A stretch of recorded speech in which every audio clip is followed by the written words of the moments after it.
अंग्रेजी में एक शब्द है एक्सपेंसिव पॉवर्टी। इसका मतलब होता है महंगी गरीबी। अर्थात गरीब दिखने के लिए आपको बहुत खर्चा करना पड़ता है। गांधी जी की गरीबी ऐसी ही थी। एक बार सरोजनी नायडू ने उनको मजाक में कहा भी था कि आपको गरीब रखना हमें बहुत महंगा पड़ता है। ऐसा क्यों? गांधी जी जब भी तीसरे दर्जे में रेल सफर करते थे तो वह सामान्य तीसरा दर्जा नहीं होता था।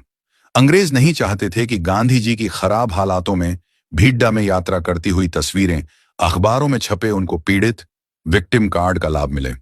इसलिए जब भी वह रेल यात्रा करते थे तो उनको विशेष ट्रेन दी जाती थी जिसमें कुल 3 डिब्बे होते थे, जो केवल गांधी जी और उनके साथियों के लिए होते थे, क्योंकि हर स्टेशन पर लोग उनसे मिलने आते थे। इस सब का खर्चा बाद में गांधी जी के ट्रस्ट की ओर से अंग्रेज सरकार को दे दिया जाता था। इसीलिए एक बार मोहअली जिन्ना ने कहा था कि जितने पैसों में मैं प्रथम श्रेणी यात्रा करता हूं, उसे कई गुना में गांधी जी तृतीय श्रेणी की यात्रा करते हैं। गांधी जी ने प्रण लिया था कि वे केवल बकरी का दूध पिएंगे। बकरी का दूध आज भी महंगा मिलता है, तब भी महंगा ही था। अपने आश्रम में तो बकरी पाल सकते थे, पर गांधी जी तो बहुत घूमते थे। जरूरी नहीं कि हर जगह बकरी का दूध आसानी से मिलता ही हो।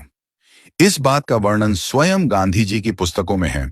कैसे लंदन में बकरी का दूध ढूंढा जाता था, महंगे दामों में खरीदा जाता था, क्योंकि गांधी जी गरीब थे, वो सिर्फ बकरी का दूध ही पीते थे।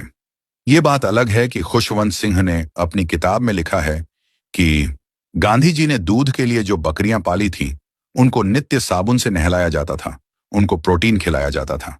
उन पर 20 रुपये प्रतिदिन का खर्च होता था। 90 साल पहले 20 रुपए मतलब आज हजारों रुपए। बाकी खर्च का तो ऐसा है कि गांधी जी अपने साथ एक दान पात्र रखते थे, जिसमें वह सभी से कुछ न कुछ धनराशि डालने का अनुरोध करते थे। इसके अलावा कई उद्योगपति, उनके मित्र उनको चंदा देते थे। उनका एक न्यास ट्रस्ट था जो गांधी के नाम पर चंदा एकत्र करता था। उनके 75वें जन्मदिन पर 75 लाख रुपए का चंदा जमा करने का लक्ष्य था, पर 1 करोड़ से ज्यादा जमा हुए। सोने के भाव के हिसाब से तुलना करें तो आज के 650 करोड़ रुपए हुए।